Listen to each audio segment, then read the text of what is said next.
Okay. Alright, so I've gotten a whole lot of requests for this video, since you can't really find a lot of it on YouTube or anything like that for reverse grip benching. Now, a lot of people, they do reverse grip just because it's a lot easier on the shoulders and elbows.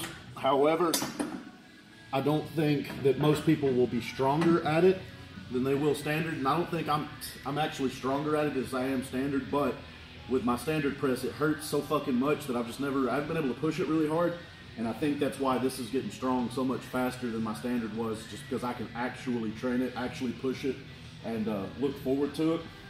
With that being said, it does feel really natural, and I really, really like it, so maybe it'd be worth giving a shot. But some things to think about with reverse grip that I see a lot of people screw up is if you don't have a bench with adjustable uprights or a power rack or something like that, it can be a pain in the ass to get this unracked by yourself.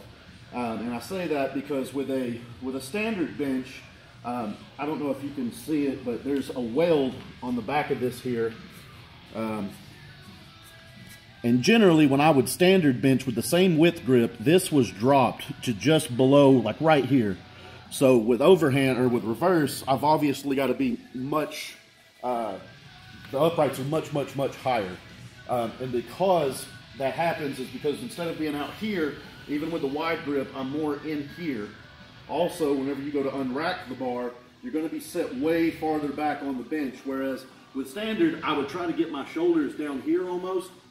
That way I could get a big arch, and I would have somebody help hand me off to this point because you would press back to the rack and you wouldn't want to hit these the pins. However, with reverse grip, it's the exact opposite.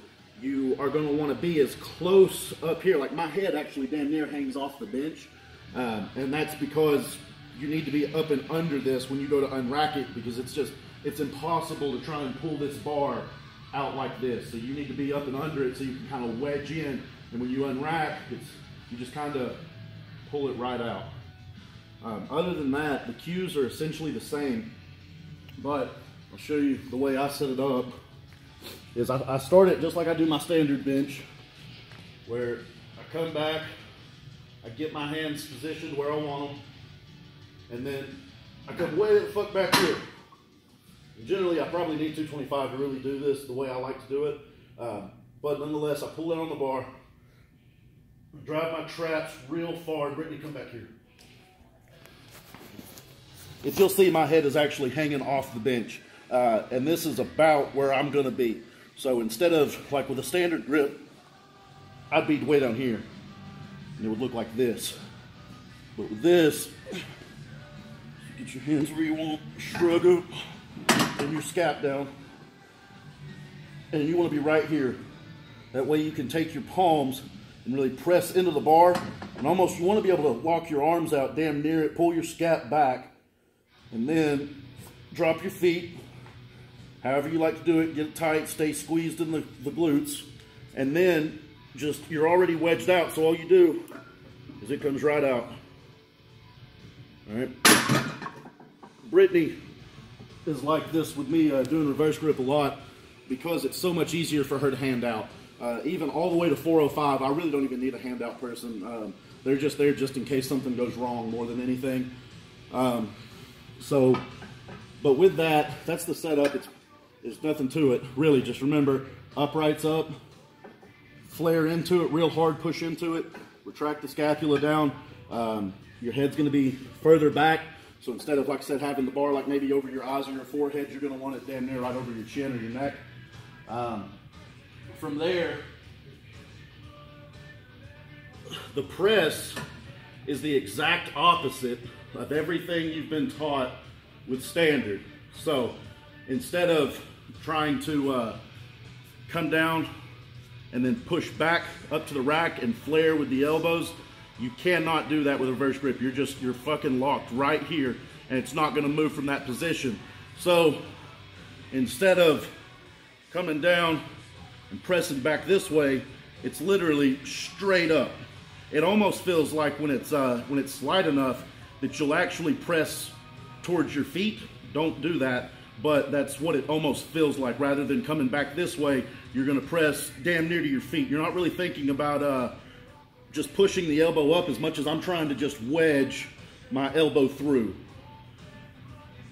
So, you come down.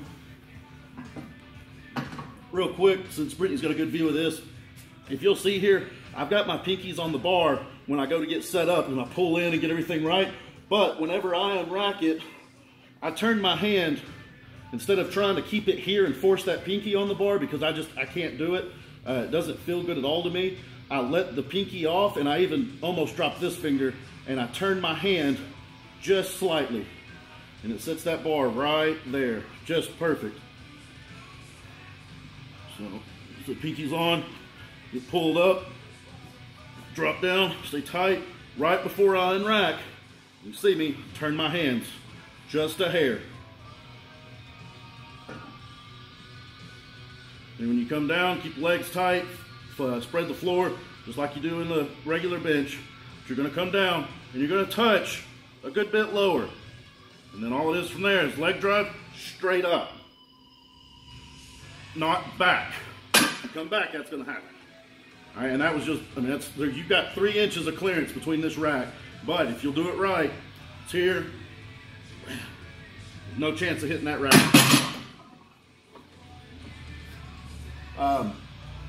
Only other thing that I would add is with reverse, even though you're still tucking in real hard, you still want to try and pull this bar apart.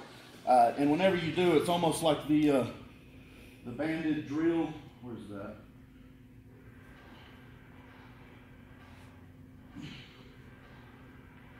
Jordan Drill had me doing these for warming up my shoulders before I bench. It's almost this motion here, where you're trying to pull this bar apart. And it really will fire your lats and lock your scapula down and do it all the way down. Press and rip it apart.